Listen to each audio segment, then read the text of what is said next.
Welcome to this episode of Intellectual Conservatism. Today, I'm here with my friend Pat Flynn to discuss the two debates that I've done recently. One was with Gavin Ortlund on capturing Christianity, and the second one was with Sarah Hamilton. He goes by Seraphim Hamilton or even Cabane on Ubi Petrus's channel. And both the debates were on the papacy, although they both happened under different contexts. And so I'm going to discuss that today in terms of, what was the context going into the debate? What did I think about their arguments? And do I think that the biblical case for the papacy can survive these kinds of objections? And so I'm really happy to have Pat here. And Pat, how about you introduce yourself too? Because we're doing a joint episode today. Right. Yeah. Yeah. And well, I'm Pat Flynn. It's always a pleasure to be chatting with you, Swan. I host the podcast called humbly and originally The Pat Flynn Show. And Swan has been a guest on there numerous times where we've talked a lot about the work and research and that he's done. Making the biblical case for the papacy. So we thought it'd be a good idea just to get together and sort of do a debrief on some of the recent engagements that you've had and see what sort of fruitful stuff we can pull out from it. So great to be here, Swan. Thanks for having me. Thanks a lot, Pat. And sometimes when I type in your name on YouTube, I get another guy who's Pat Flynn. Yeah, right? yeah. There's fake Pat Flynn. You got to watch out for that guy. Okay. So he's the fake Pat Flynn. You're the real one, right? So it's kind of funny and it's kind of complicated if people don't mind a brief aside. So there's this Pat Flynn, but then there's another Pat Flynn who's actually very popular. He's the smart passive income Pat Flynn. So and the reason this is somewhat problematic for me, a lot of people just know me for the stuff that I do that's related to philosophy or even fitness, is I actually have a business book out. My little green book on generalism talks a lot about, because I run my own business, entrepreneurship and stuff like that, which is his domain. So it makes it like really complicated. And in fact, I think when Amazon first listed my book, they put him as the author, right? So it's this constant confusion I have to deal with. He seems like a nice guy. I've never met him, but he's not this Pat Flynn, is all I'll say. Yeah, it'd be cool if we had like a crossover episode or something. That'd be really funny. Right. Yeah. Who knows? We might have something in common. We might not. I've never had an exchange with him, so can't say. Mm-hmm. Yeah. Well, today I'm going to talk about my two debates with Gavin Ortlund and then Sarah Hamilton. And I just want to start off by talking about just my general impressions of both of the debates. And so the funny thing is that, usually I try not to do two debates in 1 week because that's a lot. And even one debate's a lot, and I started noticing that doing debates can take a physical and mental toll on you. For sure. And the reason why is because, even C.S. Lewis talked about, in his Socratic Society at Oxford, like whenever he'd do debates about Christianity or even his fundamental beliefs, he felt very vulnerable. And afterwards, he felt incredibly exhausted. And so for me, it can be exhausting. It's usually more fun to have a dialogue or a conversation, right? And so both the debates were kind of, more formal in some capacity, but I'm not complaining about the hosts or whatever, I'm just saying that's something I noticed. So, it did lead to a sense of exhaustion. And so I needed to take a break. And also there were a lot of negative comments. And I remember it's really funny because this time around, the Orthodox were actually a lot nicer, but it was the Protestant viewers on Capturing Christianity who were quite rough with me. And I looked at the comments and that was a mistake, but that's your first mistake. Looking at the comments. I looked at the comments and, there were a lot of people who were talking about how they were like now considering Catholicism because of my presentation. Right. So praise God. And even some people messaged me afterwards and they said, Swan, you did incredible. I don't know why people are saying these things in the comment section, Yeah. And so there were some mixed testimonies. I think some of the people went in not wanting to be convinced at all. And so they were wanting to grab on anything they could to put me down. And so I saw some comments about like, oh, Swan seems passive aggressive. Or there was one weird comment that tried to comment on my ethnicity. And they were like, as a member of the Asian community, I'm ashamed of Swan. I'm just like, why are you bringing my race into this? Somebody actually typed that and hit enter. Really? Yeah. It's just ridiculous kind of stuff. And so, I was looking for like people who really had substantive questions. And for the most part, people were just saying, oh, Swan's arguments were weak, and Gavin cited scripture and Swan cited scholars, or this kind of stuff, you know? Yeah. And so, I don't know. What are your thoughts? Well, yeah, let me say a couple of things about the nature of debates as well. You know, I was very much into debating when I was younger, high school and college, and they were never really usually religious themed back then.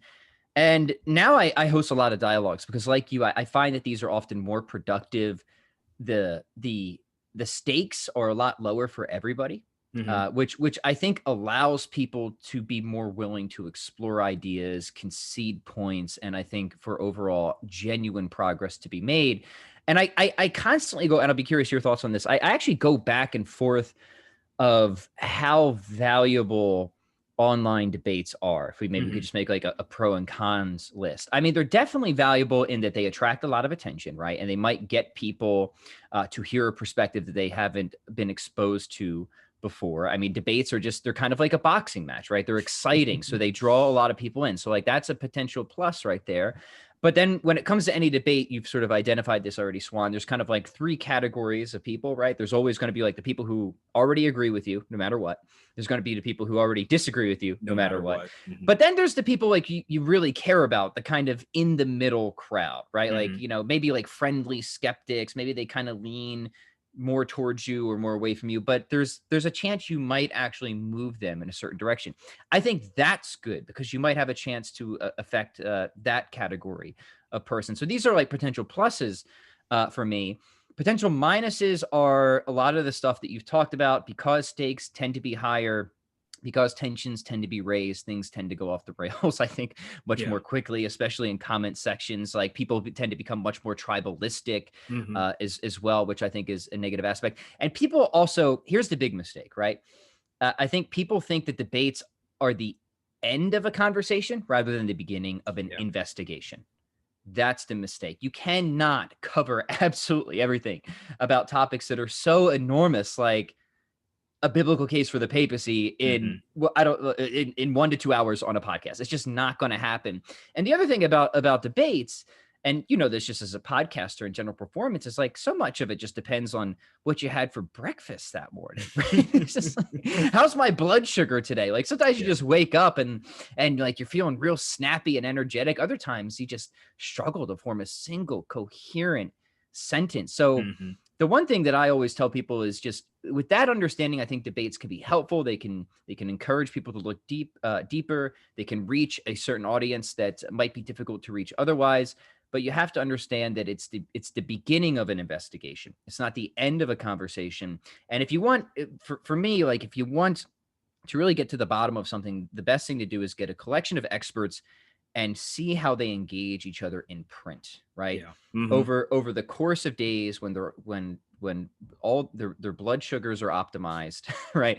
They can patiently and critically evaluate the other positions. Like that's where you really have to go eventually. So yeah, I guess I'm not either for or against. I think it's just important to understand the pros and cons of the debate type format. But obviously kudos to you, brother, because it is exhausting physically and emotionally. And you're out there doing great stuff, Swan. So really proud of you. But I'd be curious to just hear your reflections on anything that I just said. Yeah, I mean, so I definitely do think that debates and dialogues are productive, but as you pointed out, like sometimes it just gets the blood boiling, because some people are there to see blood spilled and some people are there to have that be the end of the conversation, and I think that sometimes, that puts a lot of pressure on the debaters themselves because they feel as if they are, I don't want to be the one carrying all of Catholicism on my back, you know what I'm saying? And so maybe maybe one day, like I don't do a great job, but the other day I do a great job, does that mean the truth value of Catholicism shifted between that time period? Because of your breakfast cereal? Yeah, exactly. I don't think that's accurate. One other point about that I think is relevant, and it just skipped my mind. Keep talking. Good, yeah. It'll come back to me. Yeah, you keep going. Okay. Well, the other thing I was going to say. Oh, sorry, it came back. Okay. It came back. Yeah. No, the other thing is that debating itself is an independent skill. right? Yeah, it is. And there have been numerous times, and I think most people who've watched a number of debates, but also, you know, have read enough on certain subjects, will be able to realize that sometimes somebody who really holds the I think the worst position can win a debate, right? Because they just did more preparation, or they were better at time management, or they were better organized, right? Or they're just generally quicker on their feet. Yeah, right? they're better speakers, right? And they're, can stir up the audience more. Or they're funny. And, you know, this is why a philosopher once said the worst person to debate is a comedian, right? Who said that? Do you remember? I forget who said it, but I'm like, that's definitely true, right? Because a comedian will just win the crowd, right? So like the worst person you would want to go up against is like a scholar would be somebody like a Bill Maher, not because they have such great points, but because they're so witty, right? Yeah, exactly. Yeah. So sorry, I just wanted to get those few other points in about just the nature of debates, right? Somebody could be a skilled debater, and that can carry them a long way, independent of their actual scholarship. Argumentation. Yeah, and aside from that, I do think that sometimes what worries me is like if someone is a really good rhetorician and they're really good at casting doubt or making something look bad, but then when you look at the substance, there isn't really much there anyway. You know what I'm saying? And so I'll talk about that a little bit. But I just want to say really quick before I continue too that a lot of my fans and people who have supported my work, or even Protestants who aren't convinced of Catholicism, but they might be investigating. I got so many good responses from them, and it really lifted up my spirit. Good.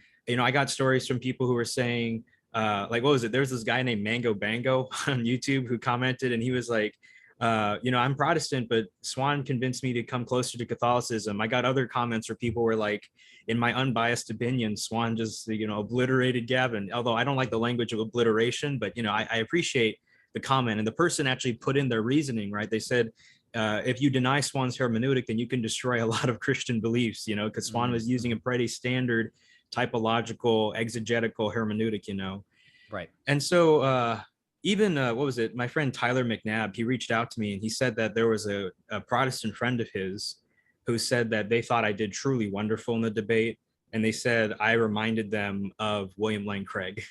And so that's a huge compliment, and he's a great debater. There's no doubt about it. Yeah. William Lane Craig did debate in high school, and I did debate in high school, and so it really does pay off when we have to go on and do these sorts of things. And so, yeah, well, okay, so here's like one big thing that I've learned in general about these conversations, and then I'll go right into the specific debates themselves.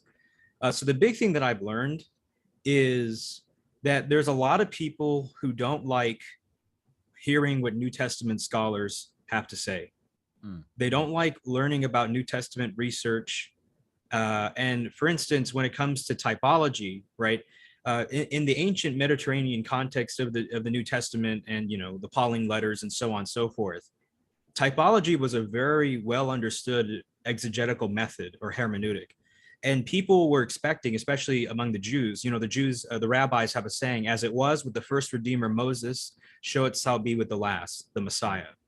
And so their idea was that God would cyclically repeat history so that his people could see that it is him who is performing a miracle or choosing someone as the Messiah or, some other event, right? And so for the Jewish people, this is what they were expecting when the Messiah was coming. And so this idea that typology is this kind of marginal exegetical tool, or that it's something that is not super common in scripture, or it's just a gimmick, or what, all sorts of comments that I heard, that is so out of the context of the New Testament documents, and especially the authorial intent of those, Jews, Palestinian Jews who wrote the New Testament, these men from this particular background. And so, it kind of reminded me of when Gavin said, there was a point in our first debate, or in the debate with Gavin, where he said, if you were to drop the Bible in front of anybody, would they see the papacy, right?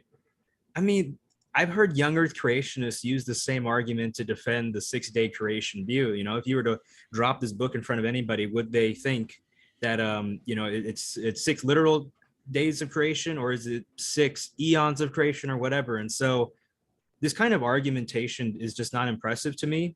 Yeah. And also, the other thing I want to point out is that it also presupposes the Protestant epistemology. And I've talked about this before on your show when I talked about the 5 flaws of Protestantism. So, Protestants have this expectation that, okay, if something's in scripture, it should be obvious to me. And I shouldn't have to go through the cultural background of the New Testament or the biblical documents. If God wanted this to be universally said, then he would have had it in a universal way, right? He wouldn't have any significant doctrines hinge upon really, I don't know, niche exegesis, right?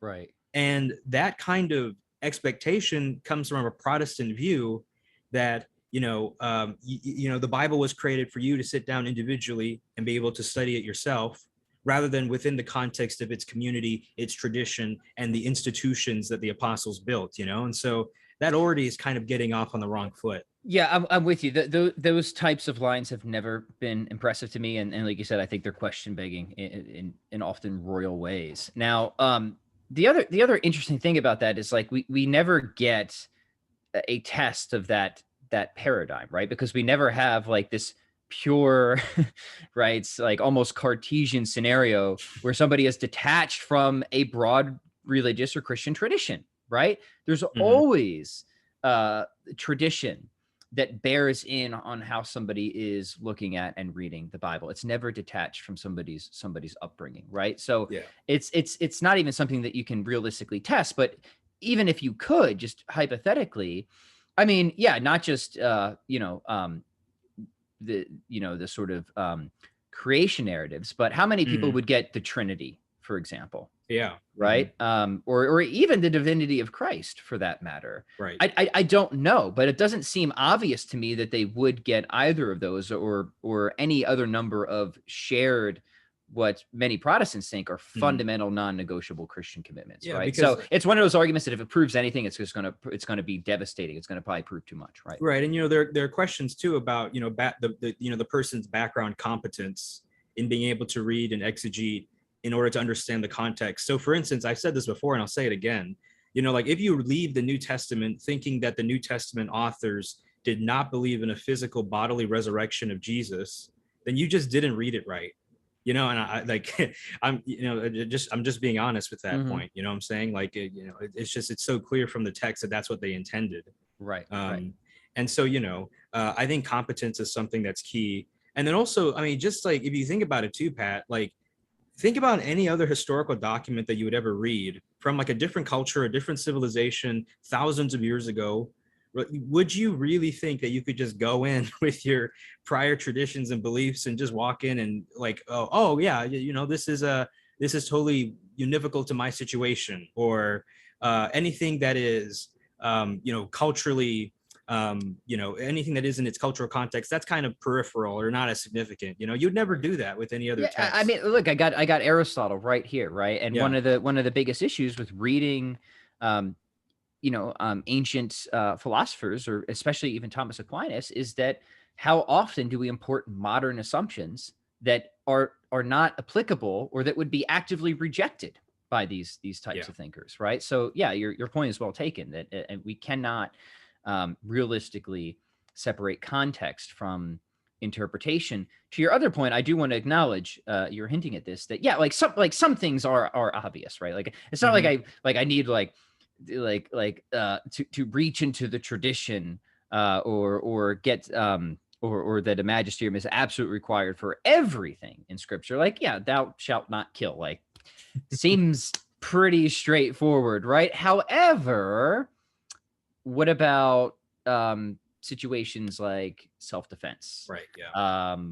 Just war theory, stuff like that, right? So yeah, like generally there's things in scripture that I think any person who's illiterate, right, can get the general idea of, but in evolving situations in modern day contexts, right, that's where you might need something a little bit more than that, right? Yeah. And like assuming that just the general things that you can kind of scoop out from just a basic reading, to assume that those are the essentials is also really question begging, right? Yeah. Because what like even the things that are supposedly nitty gritty or really hard to exegete, but they're there, right? I mean, those could also be part of the essentials if you're talking about the nature of God, the nature of predestination, the nature of all these sorts of different things, So I don't buy into that method that, if it's just generally there and everybody can kind of recognize it, then that means that's the essential.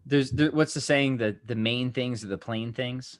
Yeah, something like that. Something like that. Yeah. So just so the listeners know, I do not have a Protestant background. I was a sort of religious skeptic for a while. And then when I was sort of evaluating and considering whether any form of Christianity was true, like I pretty quickly went in the direction of Catholicism for a lot of the reasons that we're talking about here. So yeah, because you didn't have like a kind of I don't mean to throw this word around lightly, but you didn't have like a fundamentalist background when it came to interpreting scripture. Yeah. I didn't come in with I think some of your like cultural stereotypes against the Catholic Church, sure, right? But they weren't so deeply ingrained that they couldn't be overcome. Obviously they were overcome, but yeah, like I had no prior commitments to something like sola scriptura or anything like that. So once I started to critically evaluate that, I mean, it seems so implausible right away, that like immediately there seemed like an asymmetry, right, between the Protestant and Catholic paradigm. So technically speaking, you're like probably the most objective, right, person who could be approaching this debate in a way, given your background as a non-religious person. Yeah, I'm always hesitant to say yes, but I think I definitely didn't have any particularly strong reason to become Catholic, and I'll give you one reason that was actually a motivation for not becoming Catholic, which was my wife. She was never baptized. She grew up in the South with a strong anti-Catholic bias. And when I first kind of approached her about the shocking at the time revelation that I thought there might be more to Christianity than we previously considered, she said, okay, I'll consider this with you, but no way in hell am I ever becoming Catholic, was her line. Just from that standpoint, like I was kind of motivated to like, maybe kind of, so just to give you an example, like we started going to both Lutheran and non-denominational congregations before I was confirmed and she was baptized. So I was baptized when I was young, but I fell away very, significantly early. Never had a robust formation or anything like that. So I just give that by way of background considerations. I don't know if anybody's ever completely objective, but I certainly don't feel like I had any major dog in the fight when I was first, coming in. Right. Yeah. Well, let me now get to the first debate that I did. And this is with Gavin Ortlund. And so I think what I've learned just in general is that maybe my opening statements, I need to just not take for granted that people know about typological exegesis, but actually explain like, this is how people interpreted scripture and expected God to work in the world, right? Because the idea is that God's people, they knew in the past what God had done for their forefathers, for the patriarchs and the great men and women of the faith. And they knew that, for instance, Moses already says, I think in Deuteronomy 18:25, that a prophet like me will arise from among you, and whatever he says, you must obey, right? And so, already Moses and other biblical figures establish a kind of repetition that people will be able to identify that it is God, because God operates in this way, that his people will recognize him. And so, to just mention like the sources that I use for that, or at least the sources that I've used in my other research. So a good book on this is A Handbook of New Testament Exegesis by Craig L. Blomberg and Jennifer Markley. And then also there's the Dictionary of Theological Interpretation of the Bible by Kevin J. Van Hooser. And then there's even G.K. Beale's book, Handbook on the New Testament Use of the Old Testament. And so the reason why I'm mentioning this is because I just want people to know that you can read these sources and see that in the context of the New Testament, this is what the people of the time were expecting. And that's why Paul, Peter, and so many other biblical authors engage in this type of exegesis. Okay. And so I think this is my first comment. And I think I have about like 10 comments on my first debate. We'll do them all. Yeah. And so I think Gavin had a pretty dismissive okay, so first off, Gavin Ortlund is such a great man. I have so much respect for him, and I really appreciate the videos that he does.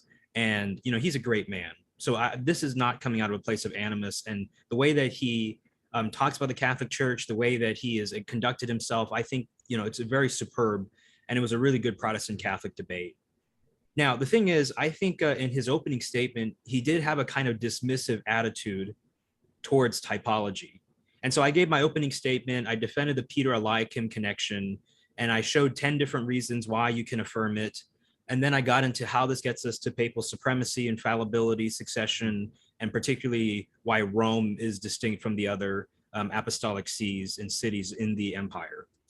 And so Gavin kind of had this dismissive attitude where he was just saying, this is typology run amok. That's what he said. Yeah. Right. And one of the things that surprised me was that this was effective for some people.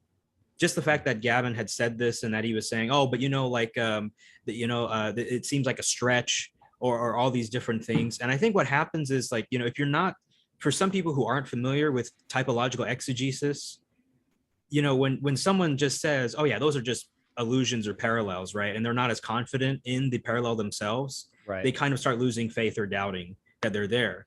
Now, for me, as someone who has looked into the literature, and I even brought up people like Craig L. Blomberg, R.T. France, and Patrick Gray, who all recognize the Isaiah 22, Matthew 16:19 parallel, right? Yes. These prominent New Testament scholars.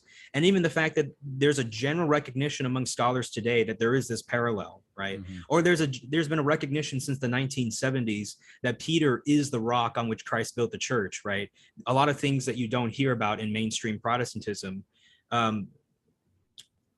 I was surprised because, when I mentioned the fact that these figures like Blomberg, France, and Gray were defending the typology and the parallel, Gavin said, wow, I haven't heard of, he seemed actually kind of, I would say maybe impressed that these people were acknowledging the parallel. And so he said, well, I have to look at their scholarship. And so if that's the case, then you shouldn't say typology run amok. That's right. Yeah. Right. Because if you haven't looked at the scholarship, and you could say it seems like a stretch to me, but I'm sure there's more. And then you just discern it from there. Yeah. The other thing, too, is that during the debate, I asked him about, if there are other typologies that he accepted. And he actually accepted the real presence of Christ in the Eucharist, although we didn't get into much detail on that. Right. And he also accepted the typology between Mary and the Ark of the Covenant. Oh, yeah. And the reason why that surprised me is because I've heard so many Protestants say, oh, that's typology run amok with Mary and the Ark of the Covenant. Yeah, right? I hear that line most in relation to Mary. Yeah, exactly. And so it surprised me that he would accept it for the Blessed Mother and the Ark of the Covenant, but not between Peter and Eliakim, right? Right. Because think about how do people draw that typology? One is that you have verbal resemblances. For instance, the same Greek word in the Septuagint and in the Greek New Testament used to describe how God overshadowed the ark is used to also describe how God overshadowed the Blessed Mother, right? Mm-hmm. And then there are other parallels, like, for instance, when the ark was brought back to David, David jumps up and exclaims, how is it that the ark of the Lord has come to me? Or even the ark stays in the hill countries of Judah, I think, for 3 months. That's right. The same happens with Mary, right. Mm-hmm. And so all the surrounding context is so similar, verbal resemblances. And so I'm thinking, the same reasons that you have for affirming the Ark of the Covenant typology are the same reasons for affirming the typology between Peter and Eliakim, the historical context, these uncanny resemblances that you can find, the common structure between both of the passages, widespread scholarly recognition. I mean, when I heard Gavin say that, it really, really surprised me because let me just say this, Pat, sorry, but it seems as if maybe in his own theological framework, and I don't want to do the genetic fallacy, but this is just my kind of observation. It could be the case that in his own kind of theological system, he's more open to the typology between the Ark of the Covenant and Mary than he is to Peter and the Prime Minister Eliakim. Sure. And so maybe it's easy for him to accept the parallels between Mary and the Ark of the Covenant, but because of his background beliefs, he needs something stronger than just the parallels that I brought up. Yeah, which is not, I think, an illegitimate thing to highlight, even if it isn't decisive, right? Because let's be frank, the papacy is in a sense the most distinctive Catholic doctrine, right? It's like, if you admit that, then you kind of have to be Catholic at that point, right? One thing I want to point out at this point, Swan, is I think this is both remarkable about the approach that you take, but also something that people should keep in consideration as they go beyond your debates. And that is, you seem to have intentionally restricted your case to just the scriptural case, right, for the papacy, which again, I think is remarkable, the amount of work you've been able to do with that. However, for me, when I was looking at Catholicism, like I didn't do that, right? I was open to all the evidence, including the historical evidence. And so, you know, you have a particular hypothesis, right? Related to the papacy that you argue finds tremendous typological support in scripture. And then, you know, I think a move that I would suggest for other people is to say, well, what would we expect on this hypothesis? What types of things would this hypothesis predict? And then when we like go into the wilds of history, like, do we see that sort of stuff or do we not? And I would like to suggest is, yeah, yeah, we do, right? It might, maybe it's not as always like super clear cut as we always want it, but the fact is we do see what we would more or less expect, given, I think, your hypothesis, Swan, right? Quite early on, obviously there's arguments to be made with respect to Clement, Irenaeus, but, you know, a big thing for me, again, just looking at it from thinking I don't really have a big dog in the fight, is just the sheer fact that there's still a pope, right? Today was one of those things that, again, not decisive, but just rattled me, like just the sheer endurance of this institution. Like, is that better explained on the Catholic hypothesis or the Catholicism is false hypothesis, right? Again, not necessarily decisive, but for me, a lot of these things are cumulative cases, right? What hypothesis better can make sense of the total understanding, all of the data, both in terms of degree of expectation or prediction, or you want to call it.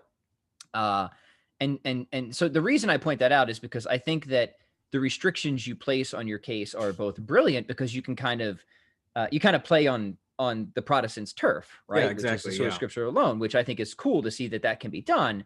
But again, like, I also want to say, like, it doesn't have to be that way. And I would encourage anybody who wants to see how far, how well the case can be made is you have to go beyond that. You do have to look at tradition, at history, and all these other considerations. So, well, I'll also say, like, other confirmatory signs as well were big for me, like Fatima and stuff like that. Like, that's the type of thing I would expect if Catholicism were true.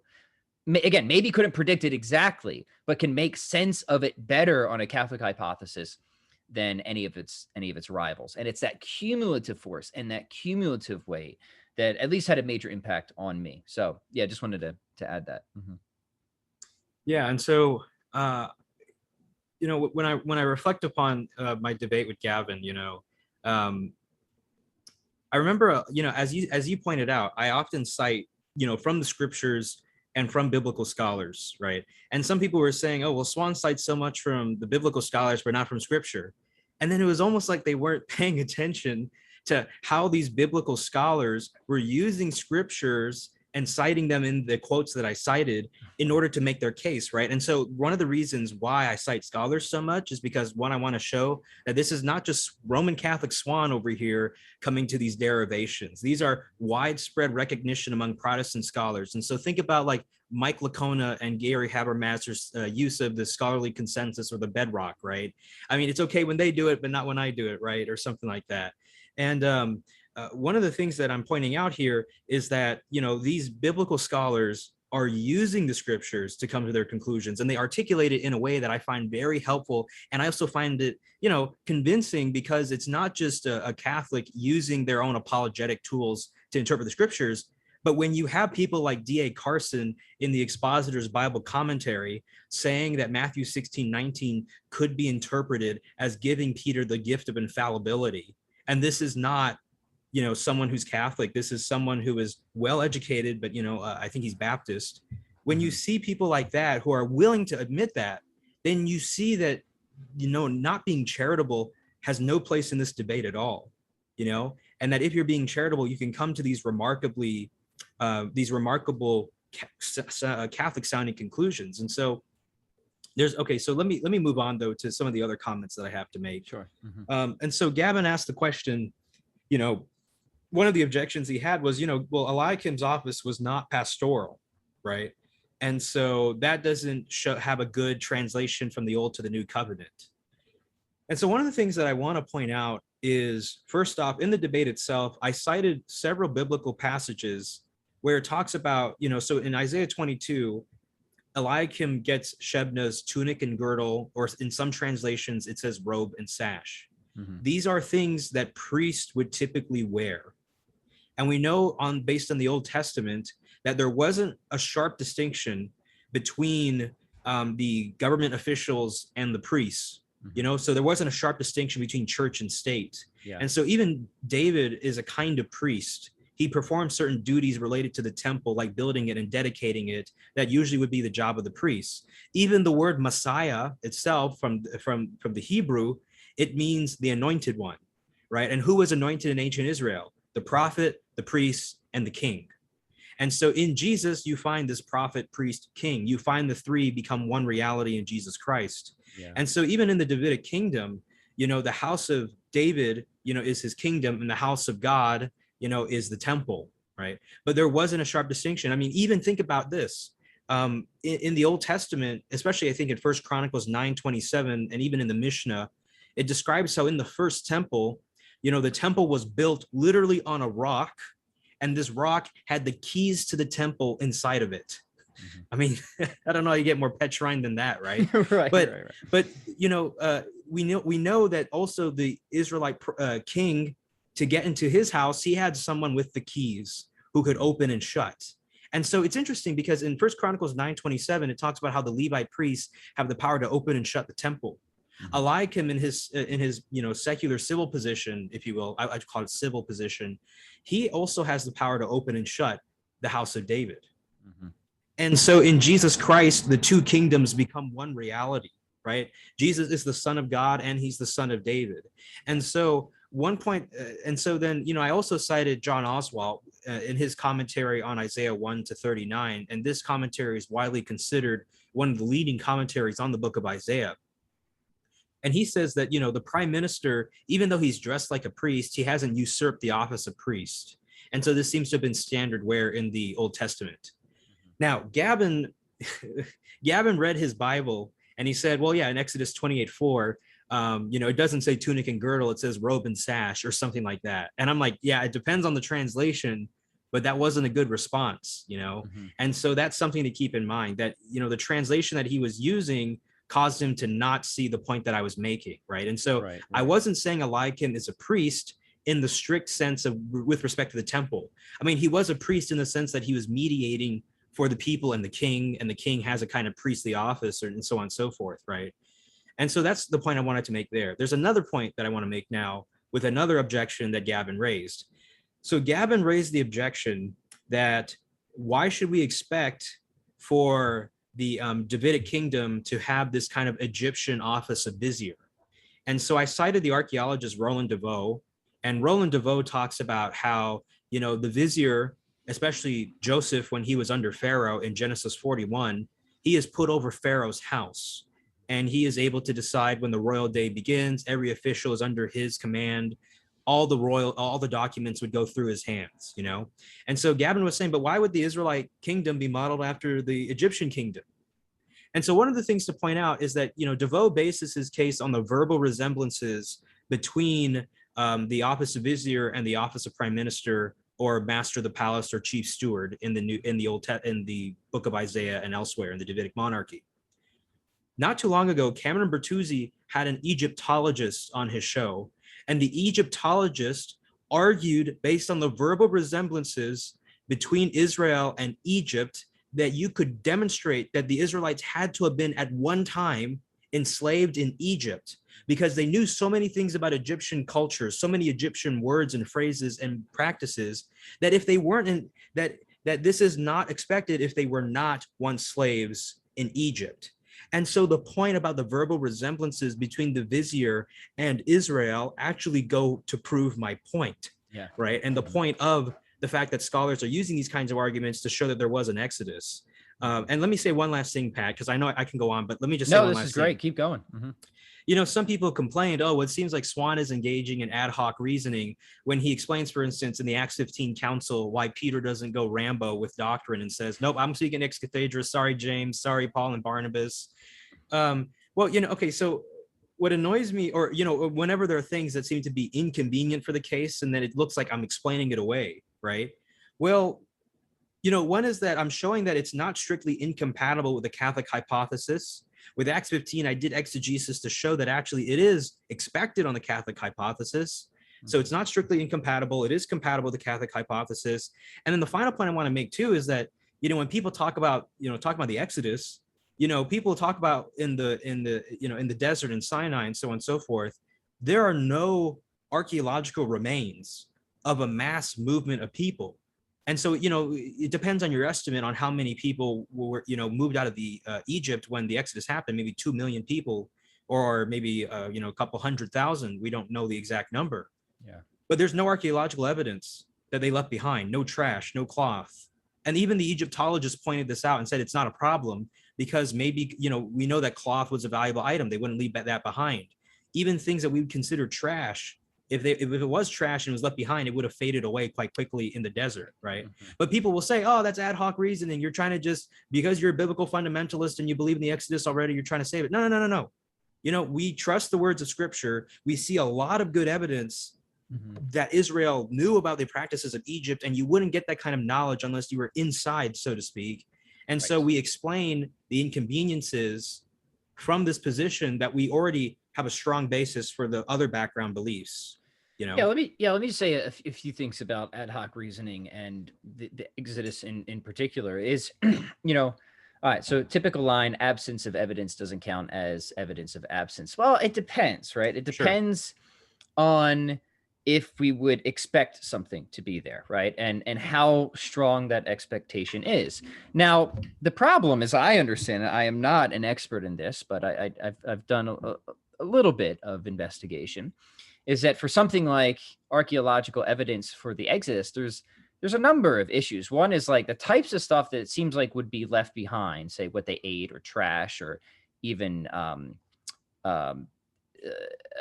the stuff that the Egyptians might have left behind in pursuit would surely have just disintegrated by now, right? The vast majority of it. The other issues is that there's been no, from my understanding, again, like massive undertaking to try and find this stuff. And even if there was, we actually still don't even know exactly where all of this took place, right? Like there's debate, for example, of like, okay, Red Sea or Reed Sea or Reed Sea, right? And if Reed Sea, like, where is that exactly, right? So there's just a lot of stuff there that is not at all ad hoc, right? Like this actually makes a lot of sense, fits normal degrees of expectation.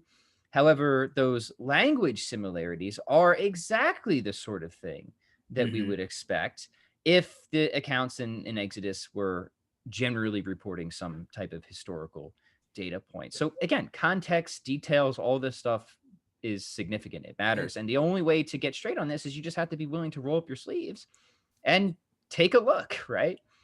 And, we also know in the Middle East that they've had multiple wars in the deserts where they believe that the Israelites might have traveled through.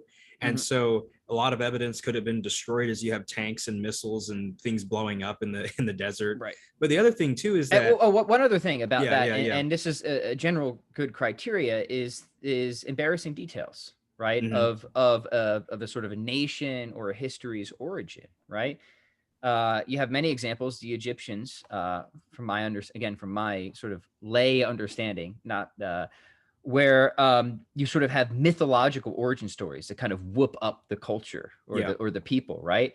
It's not exactly flattering for your origin story to be an escape from enslavement, right?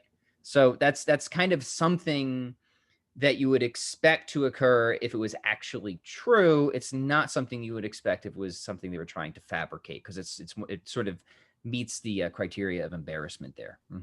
Just wanted to add that further consideration. Yeah. So we're not defending the Exodus here, but it links into a lot of stuff that you were saying, right? Exactly. If you're going to have a consistent methodology, then whatever seems ad hoc, but you're willing to defend the Exodus, at least hear me out when I'm trying to defend, the Petrine ministry in the New Testament. You know what I'm saying? If you have a consistent methodology. And so, when it comes to Acts 15, some people ask the question, well, why didn't Peter go ex cathedra, right?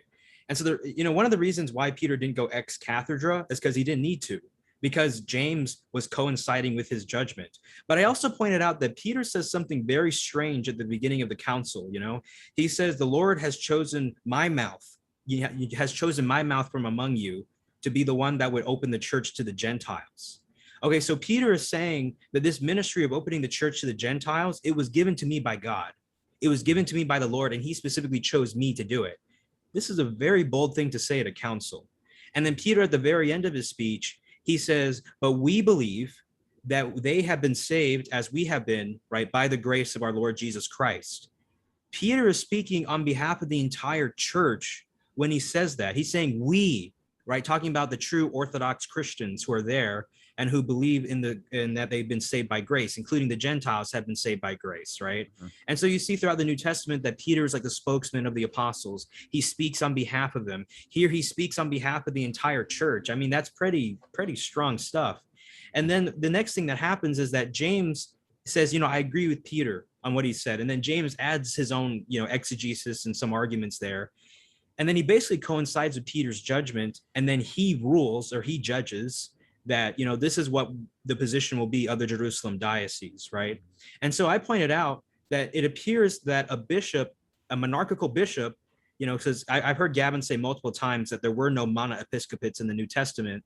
And yet, B.H. Streeter, in his book, The Primitive Church, he precisely argues that James is the earliest example that we have of a monoepiscopate in the New Testament, okay? And so that's another point to bring up. But anyway, this monoepiscopate coincides with Peter's judgment, agrees with him, and ratifies the ruling. And so I said that this is a way in which James can also possess the keys to the kingdom of heaven if he is in communion with Peter and opens it up with him to the Gentiles. And so noticing there then that Peter's speech is in effect saying that you guys are participating in my ministry to open the church to the Gentiles, right? And so Gavin here, I thought, was also very dismissive. And so the fact that he didn't see the interpretation from my perspective kind of surprised me. But he also said certain things like, for instance, he said, why is James the one who gives the ruling over Jerusalem? Why not Peter? Well, the common explanation, and I think the most accurate one, is because James he's the bishop of Jerusalem. Mm-hmm. And so he'll make the ruling for his diocese. And then second, Peter didn't need to force James or usurp his authority as bishop, because you don't have to usurp the authority of someone who agrees with you, right?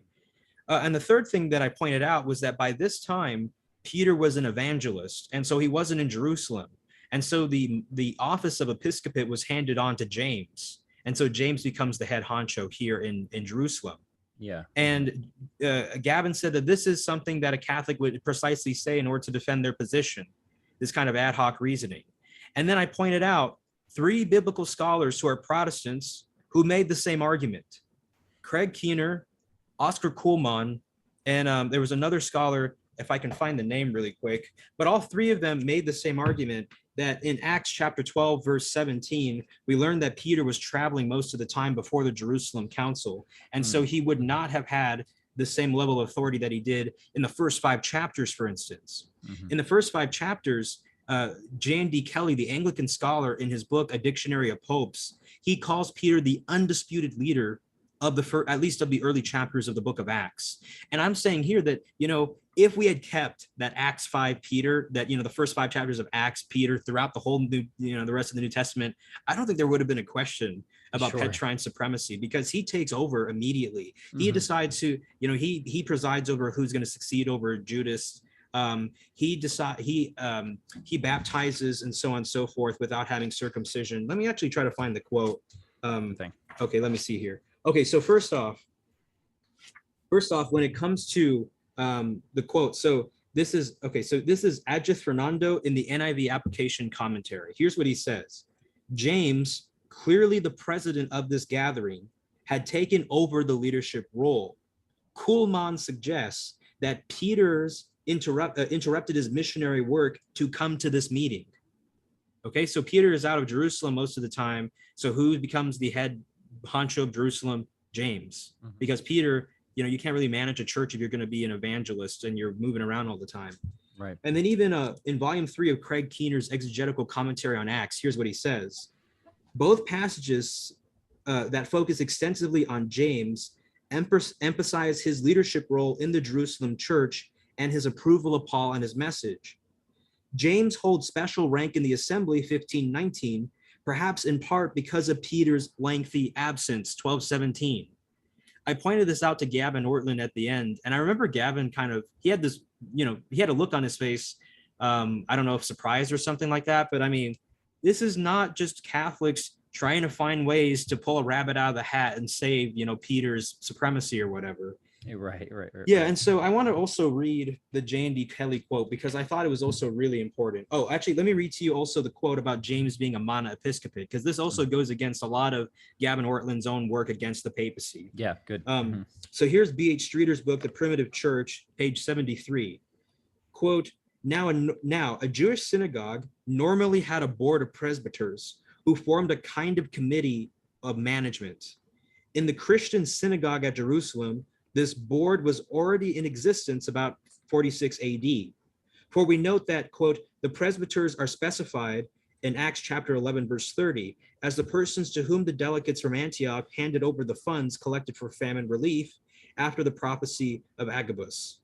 But the position of James as eldest male of the Messianic house brought it about that in the church of Jerusalem, there was from the earliest times a single person credited with a unique authority, different in kind from that of the ordinary presbyter.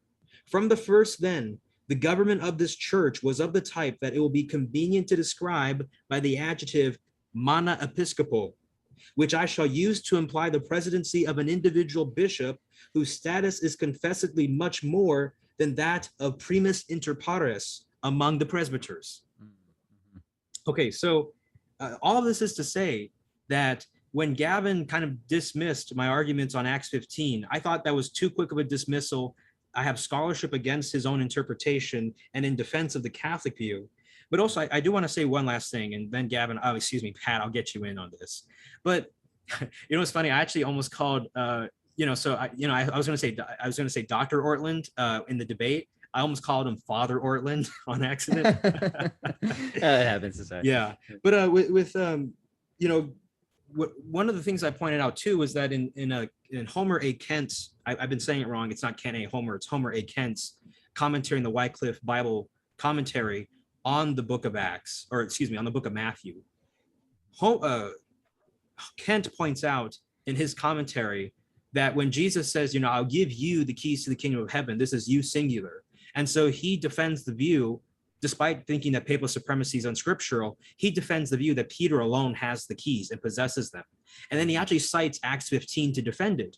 And what's interesting is that in Acts chapter 15, verse 16, it talks about David's hut or David's tent, when describing what the council was doing. And so Keener points out in volume 2 of his commentary that this is implying the restoration of the house of David, that they were rebuilding the Davidic kingdom and including the Gentiles among them. Okay. And so this is the perfect place for the keys of the house of David to appear once again, with Peter acting as a kind of prime minister, but he's working with the brothers who agree with his judgment. Now, if James had disagreed, I would have liked to have seen how Peter would have handled that, because I feel like it would have been game over for James. But anyway, that's the part that I'll emphasize there. Do you have any comments on that? Yeah, no, well, I think those are all really, really great clarifications, Swan, and powerful points. I will just say that, this is so important. I'll go back to Alistair McIntyre when he says, when you're trying to evaluate different positions, he's talking about moral theories, but I think this is a good posture to take regardless, is you really have to try and look at something through the lens of that paradigm, right? You have to really just try and put yourself into a particular worldview, and then again, try and make predictions and see what difficulties are encountered, and then if another paradigm could make sense of those difficulties. And it's a very, I think this is the way to do it, right? I think this is the way to really try and give something a fair shake. And the Catholic paradigm includes consistent themes of participation and subsidiarity, participation and subsidiarity. And once you are in the paradigm and you see that I think lends further credence to your points, Swan, that these things are not ad hoc, right? These actually fit really well with the Catholic paradigm. And I think it's only on a sort of superficial, I don't want to say cartoonish, but it's almost cartoonish, but certainly superficial idea of papal supremacy, or how the Pope operates, and why didn't he go full ex cathedra, so like that. That to me, that just doesn't sound like the Catholic paradigm at all, right? It's just not. The Catholic paradigm is one of participation, hierarchy, yes, but participation and subsidiarity. And that's, I would argue, precisely the sort of thing that we see. And, there are times in which I think Peter does go kind of hardcore with his binding and loosing power, which I explained, and it's interesting too. Gavin had no comments about my Jewish arguments for apostolic succession or the rabbinic background of binding and loosing. And so, for instance, I mentioned in my opening statement that this idea that the power to bind and loose can be passed to successors, or this idea that you need to have the ordination list of the predecessors in order to have a valid ministry. This was already established in Judaism. Gavin had nothing to say about that. And I think that silence is really telling, because what happens is, like, when your opponent is dealing with all these other objections, then it allows some significant points to kind of get swept under the rug. But I think in my rebuttal or my closing statement, I brought that up again, that he did not address that point either. And so, it might not be enough. I mean, so that alone might not be enough to get you to the papacy. But I mean, at least it shows you that at least the Protestant ecclesiology is wrong. This is more expected in the Catholic hypothesis, the Catholic Orthodox hypothesis. And then I showed that Peter has a unique binding and loosing power, because in Acts chapter 5, Peter rebukes Ananias and Sapphira. They both fall dead. This is one of only times in the entire New Testament, one of only 2 times in the entire New Testament that God actually kills someone. And then we see that people were bringing, the sick and the dying to the apostles, but in particular, they wanted Peter's shadow to touch them. And then, Gavin brought up, well, this is just trying to emphasize Peter wherever you can, what do they call it, like Peter syndrome or whatever. That's not what he said, but that's just to branch off of something that he said. And so, one thing to point out, and I didn't get to say this in the debate, but, it was Keener who talked about how in the ancient world, your shadow was actually viewed as part of your body. Whereas with the Apostle Paul, or even with the Apostle Paul, he talks about how he had a handkerchief that could heal people, right? But I mean, something like a shadow is so much more intimate. But I'm not trying to draw anything like crazy out of that, but I'm just saying it's pretty significant that people wanted even just the shadow of Peter to touch them. And the writer of Acts, Luke, emphasizes that point, with respect to what happened with Peter rebuking Ananias and Sapphira. And not only that, after he rebukes Sapphira, it says the entire church heard and was afraid. And commentators will point out that this is the first time the word church or ecclesia is used in the book of Acts to describe Christ's assembly. Okay, and so all of this is pretty significant, that Peter's binding and loosing authority could get immediate ratification from heaven, just as Jesus said in Matthew 16:19, whatever you bind on earth shall have been bound in heaven, whatever you loose on earth shall have been loosed in heaven.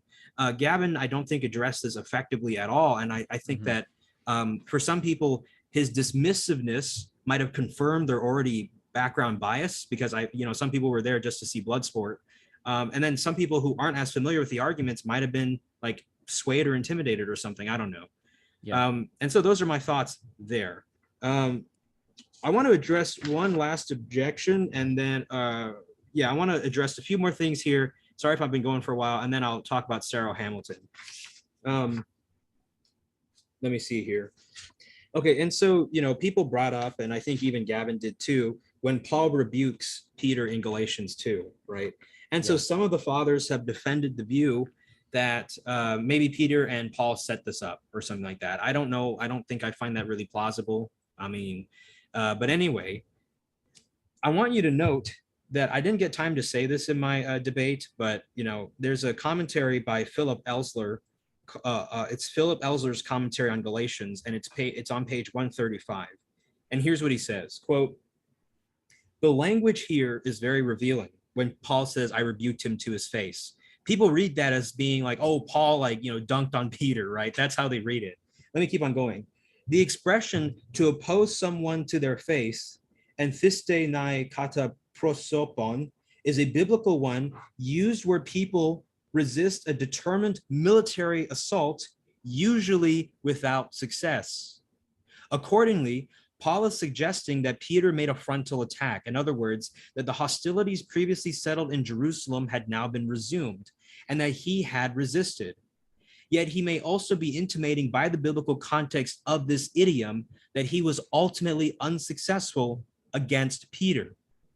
So notice that in our Western eyes, when we read, opposing someone to their face, we think, oh, that's bold and he won, right? But when you look at the Greek, And even if you look at the Septuagint and how that that precise phrase is used, or variations of it. So Philip Elsler cites Deuteronomy 7:24, 9:2, 11:25, 2 Chronicles 13:7, or even Joshua 1:5 and 23:9. So in all these other cases, it also is used to describe like a kind of assault or movement that was unsuccessful. And so, people are saying, oh, don't cite scholars, just cite the Bible. Well, if you're not going to look at the Greek and look at how it's used in the Septuagint or how it's used elsewhere in its original context, then you're going to read that as saying, oh yeah, Paul totally dunked on Peter in Galatians 2. And so, yeah, I mean, well, that's interesting, because that's actually new to me as well. Again, this isn't my area of specialization, so I always learn a lot chatting with you about this, Swan.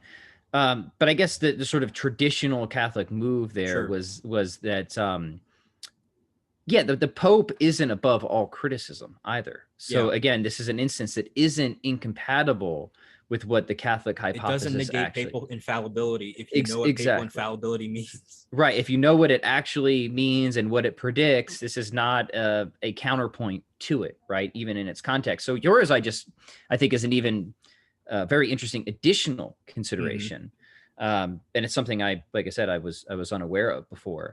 But I've never seen this, because I was aware of these typical, because I tried to be thorough when I was evaluating Catholicism. I really wanted to see what are the best objections against papal infallibility and stuff like that. And this is one that constantly comes up, right? Both in the popular level and among scholars as well. And I'd say I've always just found this one to be very weak. And there were people in the comment section who were saying things like, "Oh yeah, Swan is saying that just because Eliakim's dressed as a priest, the Pope gets to do all this crazy stuff." Or people were saying, "What is it? Paul rebukes Peter so much for papal infallibility or whatever." And I'm just like, guys, they're not even being serious, Right. And I don't even, it's like someone arguing. For instance, with the Kalam argument, if someone was like, "Oh yeah, who created God?" and then they run out the room thinking they won, it's ridiculous. Destroyed, annihilated. Sometimes I think it helps to I don't know, Swan, you have much more experience, I think, dialoguing with Protestants than I do. I have tons of Protestant friends, and I've had many of them on my podcast who have dialogues, like Stephen Nemish, somebody debated, and it was very productive and good. So, but I think it's important, why infallibility, and why this is a gift, right? Why it's a good thing. It's not so it's not like the way one of the favorite ways I've heard it described recently is this, that papal infallibility isn't a gift for the Pope necessarily. Yeah. Yes, it works through the Pope, but it's a gift for the church. So we're never stuck in a position of choosing between schism and heresy. It's a gift for us, right? And I think that's the better way to understand it. And then it also serves, I think, really important epistemological and metaphysical functions too, right? Like Rob Koons in his book, A Lutheran's Case for Roman Catholicism, talks about, look, if God wills an end, say the unity of his church, he's going to will the means for it that's befitting to the nature of the thing in consideration, which of course is us, human natures. Rational animals, yes, but also social, political animals, communal animals that depend upon tradition, right? And authority, right? This is just part of what it means to be human. So in that sense, you have, I think, metaphysical considerations that are very befitting. Again, not a decisive argument, but it's a consideration, it's a weight, it's a befittingness argument, if you want to call it that. And then, of course, just it solves a lot of epistemological nightmares too, I think, at the end of the day, where having some chief executive who can, when he needs to, doesn't always have to happen, as you pointed out, Swan, doesn't always have to happen this way. But when it does need to happen, a deadlock can be broken, right? That the Pope can come down on some critical matter when it is necessary. And for a lot of Protestants, they'll say, up front, well, we don't need that because Christ didn't leave behind a church, he left behind the gospel, right? But then when you look at what right after the ascension, right, just threw it down. But when you look at the New Testament and you read the power that Jesus gave to the apostles of binding and loosing, all these other things that he gave them, like the power to bind and loose sins, and even what the earliest apostles were saying and the apostolic fathers about the necessity of succession of the bishops and presbyters, all of this implies an institutional reality. And I think my arguments have shown, especially I've drawn, I think, more than 10 parallels between the apostles and the rabbis to show that, yeah, this is an institution that Jesus left behind. And even there's a book called, I think it's called Vision of the Church, edited by Marcus Bachmiel, who's a prominent professor of New Testament studies at Oxford, Lutheran. And one of the chapters, I think the chapter on Matthew is written by a gentleman named Michael Golder or something like that. And in that chapter, he actually argues that Jesus clearly modeled the apostolic authority after the Sanhedrin. And so this is a confirmation of what I've been arguing the whole time. And so, like the things that you've said, Pat, they depend upon first this idea that Jesus built an institution, that could do this sort of thing. But that's undeniable. And so that gives so much more oomph to what you're talking about. Right. But so I do want to talk about Horiot, which is an objection that Gavin raised. And yeah, okay, so basically Gavin made the argument that, well, Swan is trying to say that the apostolic authority is modeled after the Sanhedrin, and so he's trying to derive this infallibility. But he points out that, well, the Sanhedrin's not infallible because Horiot, which is a tractate in the Mishnah, it talks about like all the errors, what to do when the Sanhedrin makes an error, right? And so I gave a response that talked about how I don't think it's talking about error in the sense of they have a procedurally valid ruling that binds the conscience of people to error, but rather it's like a procedurally invalid ruling that appears to be a valid one, right? And so I brought up an example in rabbinic history in which you had an invalid ruling that misled someone into thinking it was valid and they followed it, right? But Stephen Nemesh later commented under the video and he pointed out, like in the Horiot, that it seems as if that's actually only one condition of what counts as an error. But there are other conditions where it talks about like if the court makes a ruling that uproots the entire Torah or something like that.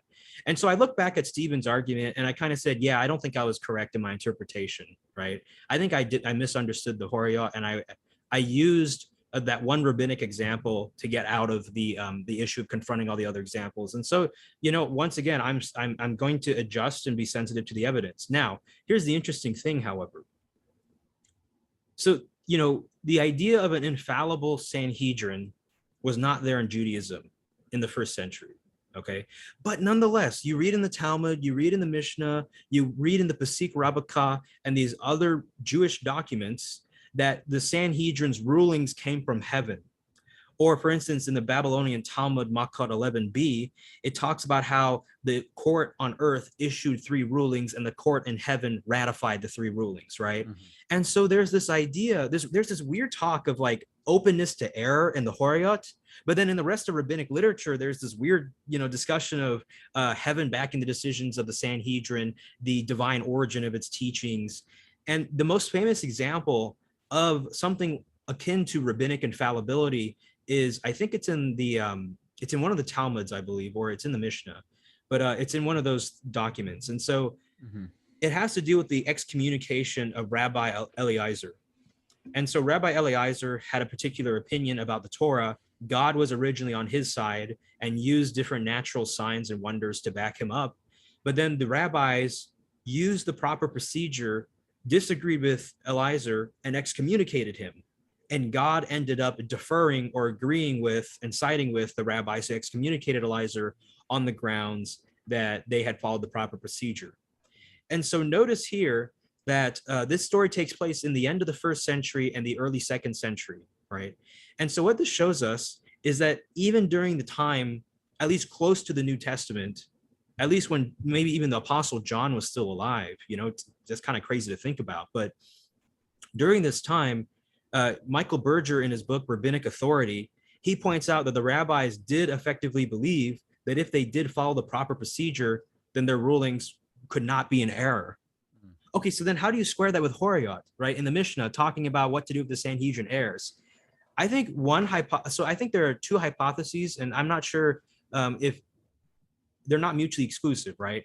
But when I looked in the Jewish literature again about, instead of typing in infallibility of Sanhedrin, I looked at the divine inspiration of the Sanhedrin. I got way more hits in Jewish literature. So clearly then there was this idea of a kind of inspiration to the Sanhedrin.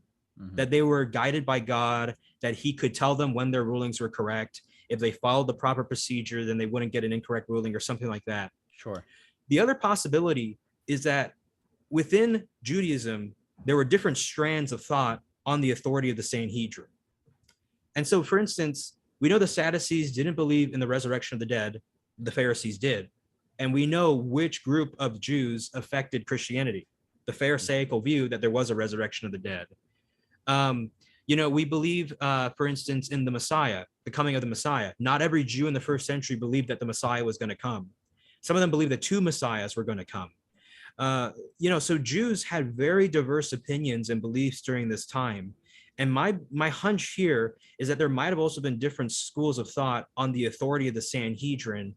And obviously, either, from Judaism to Christianity, you had an elevation from inspiration to infallibility, or there was the sect of Judaism that believed in the infallibility of the Sanhedrin, and that was inherited by the early Christians.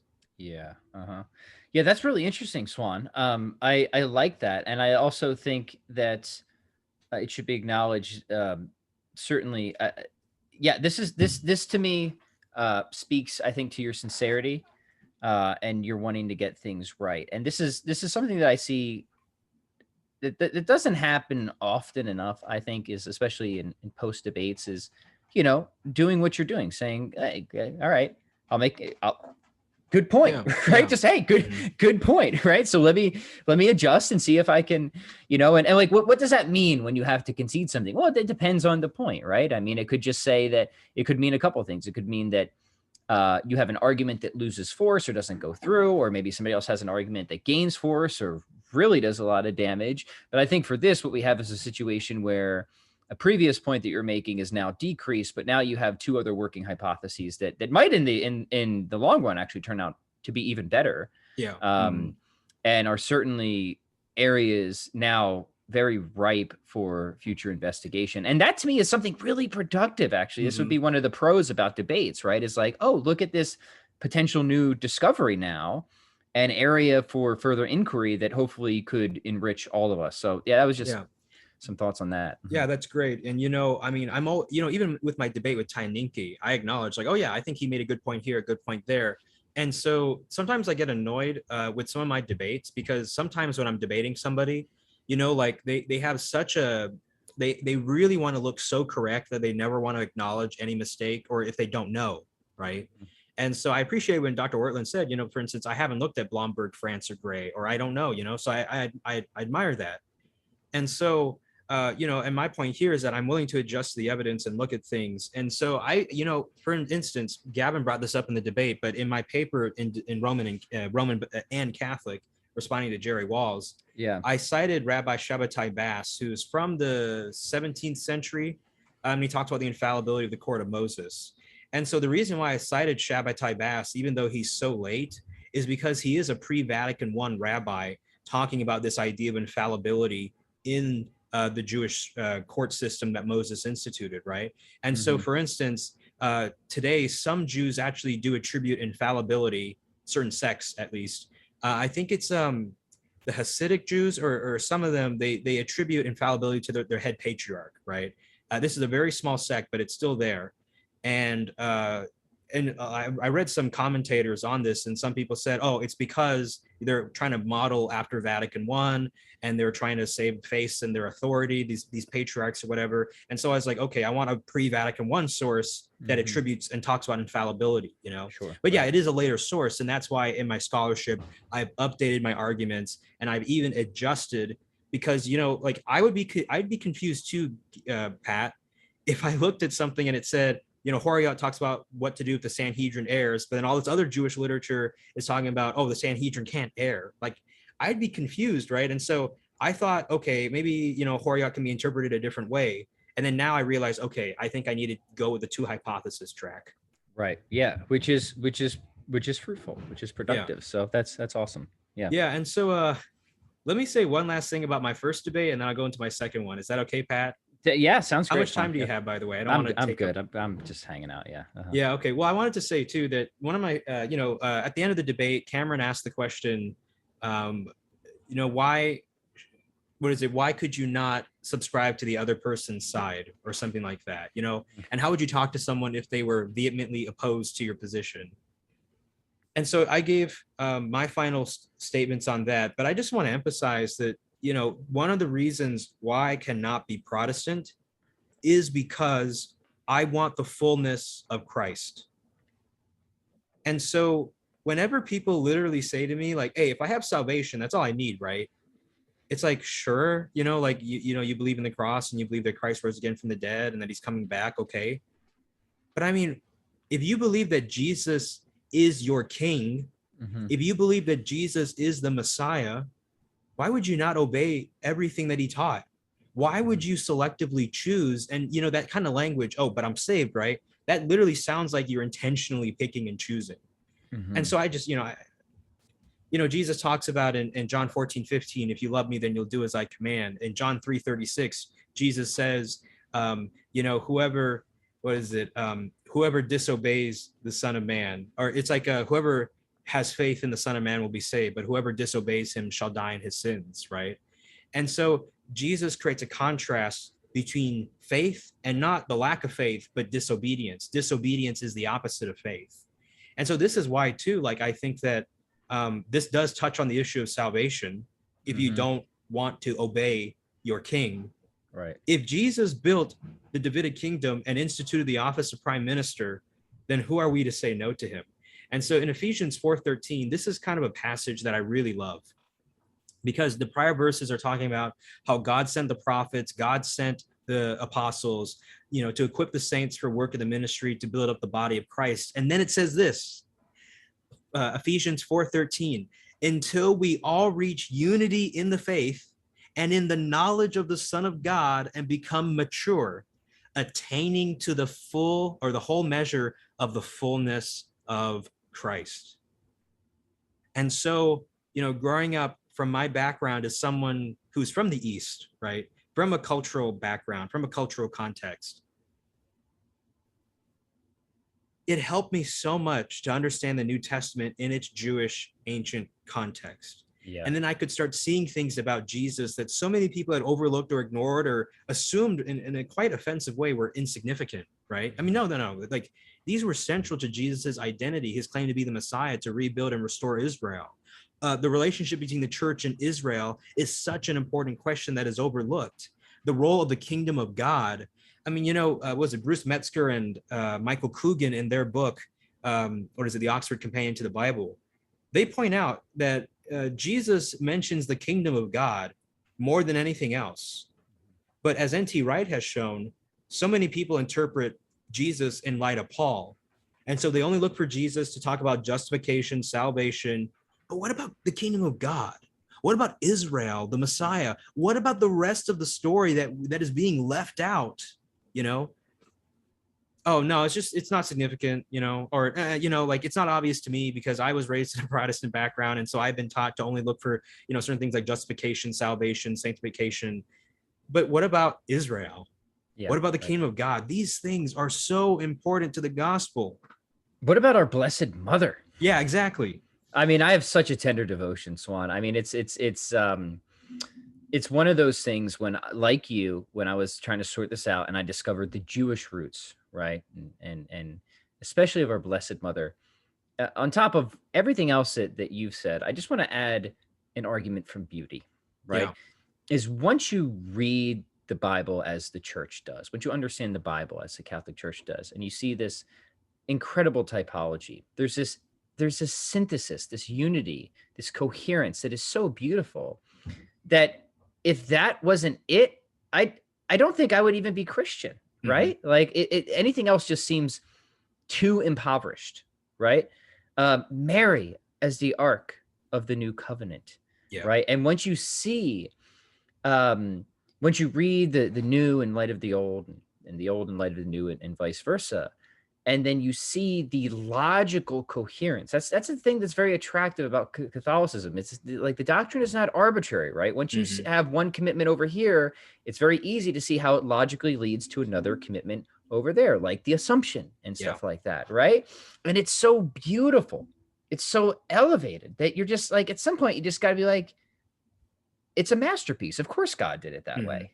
Of course. Like, and then for me, it's like I couldn't go back to anything less, right? It's gotta be the fullness, as you've put it. Everything you've just said, but you know, and the reason I bring up Our Lady is because I know she's such a holdup for so many Protestants. I never struggled with that, right? Because I didn't have this anti-Mary bias. As once I started seeing the arguments for typology, understanding the Jewish roots, it just was so beautiful, right? Yeah. It was just so darn, like, it was the beauty about Mary. And I keep focusing on Mary because one reason I'm doing another consecration right now, that it's just, it was so attractive and so beautiful that I just had to say, yeah, of course that's right. I mean, yeah, there's a beauty in this idea that the Old and the New Testament go together so well that it's not the case that, you know, we totally usurped and threw out Israel in the New Testament, but that you and I have been engrafted into the story of Israel. And so that Abraham becomes our father. And, you know, Jacob becomes our father. Jesus says in Matthew 21:43, right, that, you know, the kingdom will be taken from the scribes and Pharisees and given to a nation, holy nation bearing its fruits, and they'll be seated at the table of Abraham and Jacob.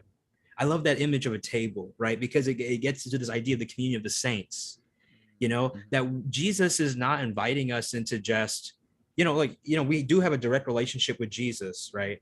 But Jesus, as I've said before, you know, like in other podcasts, Jesus is this good Middle Eastern host. You know, he's this good, you know, the father of the prodigal son story. We say, hey, Jesus, can I just get salvation and, you know, justification and endurance of the saints or whatever. And then Jesus is like, yeah, but, you know, like the prodigal son's father, he's like, let me throw a party for you. Right. Here's my mother. Let me introduce you to my mom. Yeah. Here's my mother. Here's my kingdom. Here's my Jewishness. You know, all this stuff. It's just beautiful. It's a feast. It's so much more expansive, and it's non-competitive. That's another theme within Catholicism. Mary doesn't exclude Christ. She magnifies our Lord, right?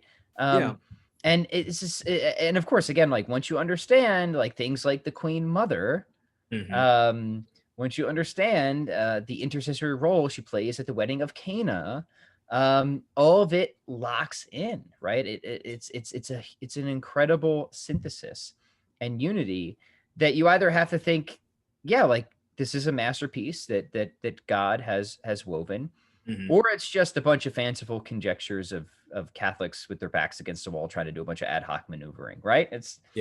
I mean, let me say I'm going with the masterpiece, right? Let me say two more things. So one is that I also mentioned in the debate that I get kind of annoyed when people say things like, oh, I want my church built on Jesus and not Peter, or stuff like that. And that's why they'll reject Peter being the rock of Matthew 16:18, right? One of the reasons that annoys me is because it totally takes away from the theme of the New Testament or the entire Bible and gospel itself. Because, you know, God has a tendency to choose unworthy people for incredible tasks. I mean, think about, for instance, Jacob, right? So Jacob is named Israel, and he continues the Abrahamic covenant. And Jacob is this lying brother who eventually gets redemption. But, you know, that's incredible. Or think about Abraham. You know, he's the one for whom the covenant begins, you know, that his descendants will outnumber, the grains of sand. And then he has he has an illegitimate child with his maid, you know. You see David, who's this great king who's loved by God, a man after God's own heart, and then he sins horribly, you know. You see all these kinds of examples of people, or Moses, right? He's not good at speech. Maybe he had a stutter, who knows? But Moses is kind of shy of speaking, and then God says, no, you're going to be the voice that delivers my people from Egypt. Right. So God has a tendency to choose people who aren't worthy. Right. And, you know, the whole theme of the incarnation too is that man and God are not at odds with one another anymore. And so that these great titles that we give and attribute to Christ can now be attributed to men as well. Right. So the infallibility, the authority of Christ can also be shared by us. The sanctification, you know, for us, we believe in the reality of infused righteousness and real grace now affecting us. and that's because we believe that we participate in the reality of Christ. And so we actually substantially are affected and change. We enter into this different reality. And so I feel like when people say that kind of stuff, when they use solus Christus to not only denigrate the gospel, but to denigrate the people whom Jesus loved and whom God has chosen, that gets on my nerves big time. Yeah, it is annoying for multiple reasons, but I'll just say one more thing that struck me when I first started reading Brant Pietru's work, because he says, going back to Our Blessed Mother, is that all the Marian dogmas at the end of the day help point to something incredibly important about Christ himself, right? Mary is the Ark of the New Covenant. What does that tell us about Christ, right? Yeah. Mary is the Queen Mother. What does that tell us about Christ, right? Mm-hmm. And so we can love Christ more because of the role Mary played in salvation history, because it helps us to better understand who Christ is, right? Mm-hmm. And when you knowledge and love, they go together, right? You really, it's hard to love something you really do not know. Mm-hmm.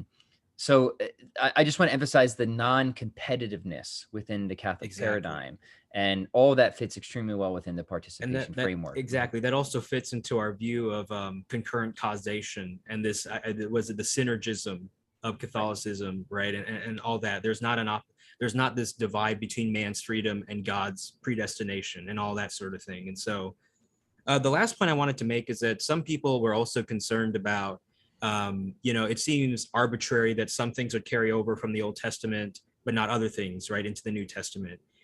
And so some people brought up like Eliakim could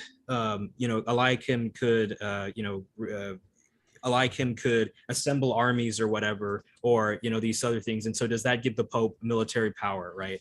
And so one of the points to make is that if you are in the New Covenant now, you see that there are certain parts of the office that don't need to carry over, right? Like, for instance, we're distributing sacraments and grace. We don't need to have an army assembled to do that.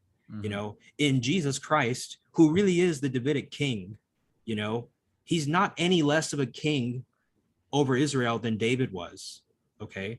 And even the Davidic kingdom anticipates the melding of the two realities into one. Mm-hmm. And so that doesn't eliminate the office of prime minister. That just changes the shape of what we are to expect on what the prime minister's duties are going to be. And I remember, it was Matthew Levering and his co-author, I can't manage to say his last name, but it's in the book, it's Michael something. It's in Holy Dauphiné. People. What do you say? Dauphiné. Okay, yeah, and it's in the book Holy People, Holy Land. They lay out this beautiful explication of how the office of prime minister carries over into a new covenant context. And so, I have no worries at all about that at all. So let me see if I can find it. I don't think I actually have the quote in my notes. Yeah, but do you see the point that I'm making, Pat? Like, it was already anticipated in the Davidic kingdom that the two offices would become, that the two kingdoms would become one reality. Mm-hmm. And they do become one reality in the person of Jesus and in the kingdom that he builds. And so that doesn't mean no prime minister. It just means the way it looks, it's going to change a little bit because we're in now the new covenant context. And so mm-hmm. That's all I'll say there with my Gavin Ortlund debate. I know it's quite long, but if you have anything to say, Pat, you can say it, but then I'm going to do my Sarah Hamilton debate review, and it's not going to take that long. Okay. Cool, so I promise you that. No, I think that's an excellent debrief on part one. Do you mind if we just take 5 before we head into the next one? Yeah, sure. I'll pause it. Cool. All right. Welcome back. We are now going to talk about my debate review with Sarah Hamilton. And so this debate, honestly, it didn't have as much going on as the Gavin Ortlund debate. And so we're not going to spend, I don't know how long we spent, like an hour or something on Gavin Ortlund, right? About that, yeah. Mm-hmm. Yeah. Okay. Sorry about that, Pat. When it comes to my debate with Sarah Hamilton, this occurred on Ubi Petrus, and it occurred on the Saturday, I believe, of the week that I debated Gavin. And so I had about maybe like a day in between, and then I was right back. I was right back brutal. On the move. And so, I mean, the first thing I want to say is that the organization behind this debate was really odd, and it ended up affecting my performance. And so some people pointed out, like, Swan seemed kind of thrown off or whatever in this debate. And the reason why is because a lot of changes happened really suddenly before we started, and then I was really thrown off. And so, for instance, Ubi Petrus, who has, who's always been kind to me. He sent me an email on May 30th talking about how he wanted to arrange a discussion on the Isaiah 22 typology and related Old Testament typology. And he had in mind 2 other people. One of them is Ben Bollinger, who's a good Orthodox friend of mine. I love him, so much because he's so great. And, Cabane or Sarah Hamilton or Seraphim Hamilton, right? And so we're going to have a 3-person roundtable discussion. That was the original plan. And then about 5 hours before we started the stream, Ben got sick. And so now, Pat, I had already prepared for a group discussion on typology and Isaiah 22. And one of my friends who watched the discussion, he was really surprised by my opening statement, because he's like, Swan, but I thought you were going to debate the papacy. Why are you talking so much about typology? Yeah. Well, it's because the email said we were going to talk about that, right? That was what the topic was. Yeah. Mm-hmm. And then, so, Ben couldn't make it. And so it ended up becoming a surprise kind of 1v1 debate between me and Seraphim. And, we kept it cordial. We were friendly to each other. I was kind of thrown off. And so, I could have answered a lot of his objections on the spot, but I was so kind of like confused on what was going on, because, my opening statement, I think about, my opening statement was about maybe 30 minutes, and it was a mini lecture. And I spent maybe 3/4 of that, or not 3/4, 3/5 of that talking about typological exegesis, and then talking about the parallel between Isaiah 22. I didn't talk about papal supremacy or an infallibility, because I thought we were going to talk about the typology of Isaiah 22 and Matthew 16:19. Right. And then Seraphim, great guy, super intelligent, brilliant, he talks about like, oh yeah, I accept the typology. And he defends it somewhat, and he talks about, and he actually does a great job, because he, some of the Orthodox have been using this solus patris objection against me, or solus patrum, where they'll say things like, oh, well, if you don't have any patristic support for this typology, then we don't want to hear it, right? And he was like, no, I mean, even the fathers wouldn't cite only the other fathers. They would go into the scriptures directly and exegete themselves, Yeah. And so, yeah, I really appreciated what Seraphim had to say there. But it was a surprise for me, because I wasn't expecting it to go like this. And had I known that it was going to be 1v1 between me and Seraphim, I would have researched his work ahead of time, because if it's a group discussion, then it's kind of like, okay, there's less pressure to kind of always have an answer. I could just go and, if I have to research 2 guys' body of work, that's a lot. And so it's easier just to kind of go there and experience it for myself, right?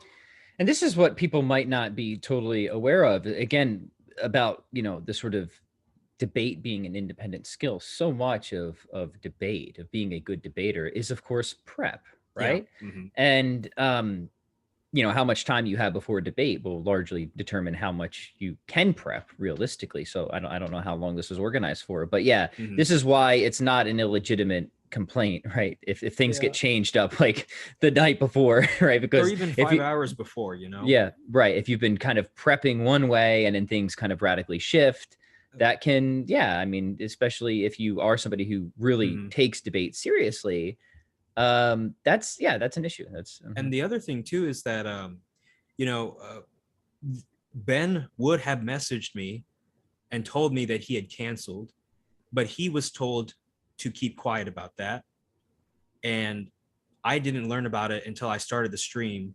And then someone told me that he had canceled once I got on the stream, and it was already too late to really do anything. So that's peculiar. I know the person who did it did not have bad intentions against me. He, because what he wanted to do was he wanted to have the video because he didn't want to reschedule. But I mean, that's really inconvenient for me. And also, I didn't like how, this person had assumed that it would be okay to do that. But even more than that, even if it wasn't intentionally a sabotage, and I don't think it was, because this person, this person I trust, or this person I have good relations with, it was functionally a sabotage, if that's the best way to put it, And yeah, so, I think that is worth pointing out, because I mean, this would be something that would be unfair in any context to anybody, right? That if you invite somebody on to debate a particular issue and then you change the format and also the topic the night before, I mean, and you should tell the other person if someone has canceled. because then that makes it relevant to, if that person wants to show up still, because that changes the dynamic if it's now 1v1, you know what I'm saying? And yeah. And so, that kind of threw me off. But then I looked at what other people have said, and a lot of people said, I still held up really well and I still did a good job. And so I now just want to talk about very quickly Sarah's arguments, because Sarah and I the other day, we actually called each other, I think a day after the debate, and this was on a Sunday. Yeah, so we called each other on Sunday. Mm-hmm. And because I knew his arguments already, I was able to more effectively engage him over this private phone call. Mm-hmm. And so after that, I was like, okay, yeah, at the end of the debate, I said, I'm kind of worried about one of the points he made, because I thought it was a significant point. But after the call, because I already knew his arguments and I already formulated rebuttals and I had thought about them, yeah, I'm not worried anymore. So, some people might be passing out rumors like, oh, Swan's considering becoming Orthodox. No, I'm not. But anyway, I'm not in the sense that, not because of that, you know what I'm saying? I'm open to see where the evidence goes, but I'm not, actively discerning Orthodoxy in the sense that I feel like my Catholicism is crumbling or whatever. Yeah. And again, there's so much to be said about that, right? It's like, if you're in a position where you encounter some point that you can't immediately answer, and that causes you to want to immediately abandon your entire faith or paradigm, I think that's problematic for many issues. Now, of course, I also would definitely say there has to be like some threshold, mm-hmm. right? That, and hopefully you have articulated where this threshold is, or at least admitted to yourself that there is some threshold that could be crossed, that for you would essentially falsify your position, right? And mm-hmm. somebody who doesn't have that type of threshold, for me, it's very hard to take somebody like that seriously, right? Like, mm-hmm. even if I think your threshold is ridiculous, I still give you credit for at least having some threshold rather than no threshold. But there's the other extreme where it's like, people seem so wobbly. You know what I mean, Swan? It's like that they just seem like so nervous and on edge that anytime they encounter something they don't immediately have an answer to. And like most of the time, these people are not even scholars or anything, right? So like, why should you have an immediate answer to this stuff, right? And I got annoyed. They're just like so ready to throw their hands up, like, ah. Yeah. I got annoyed too, because some people, someone told me that in the live chat, some Catholics were saying, "Oh, I'm doubting my faith now because Swan seems to not be sure about this point." And I'm like, what? This is ridiculous. Like that's just a really dumb thing to hear. I'm sorry that some people felt that way, but also I heard a lot of people say, no, I think Swan won, or some people even said like, I feel like more confident in the faith. And so I really don't like that kind of, because, Pat, I've gone through my own seasons of doubt before in my life. And especially I had William Lane Craig actually help me through one of my seasons of doubt. Mm-hmm. And Craig taught me a lot on how to think carefully during that very emotionally vulnerable time. And so, I'm not impressed by hearing that kind of stuff. Yeah. And like, theories, they can certainly gain confidence over time. So, I've done most of my focus has been on metaphysics, right? Yeah. And classical theism, right? So I've spent a lot of time on that and working through some of the most clever objections. And I believe I've overcome so many of those and some of the best ones for so long, that at this point, like if I encounter a new difficulty that I don't immediately know how to solve, it doesn't make me think like immediately, right? Well, this is it. This is the end, right? No, it's like, okay, like we have this already huge track record. It's survived this far. It's done really good. Chances are I'm willing to bet if I just am patient, I think about this just a little bit more, we'll resolve this one as well. Maybe not, right? Mm-hmm. Maybe not. Maybe there'll be some new objection that I've never heard of before that comes up in the next 5 years that completely refutes my whole metaphysical worldview. Maybe you got to remain open to that possibility, I think.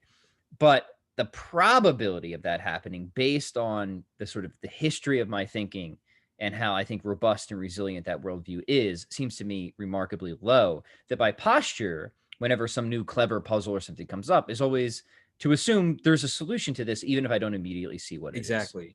And because of my background in the study of this kind of literature already and New Testament studies, I was like, oh, that's interesting, but I wasn't worried. I was kind of like, okay, I just need to do some research, look at the literature and see what happens. And so let me address kind of the three main points that Sarah made. And I mean, they are really the 3 points of our discussion. Cool. And so Sarah's first point was to talk about his exegesis of the book of Revelation.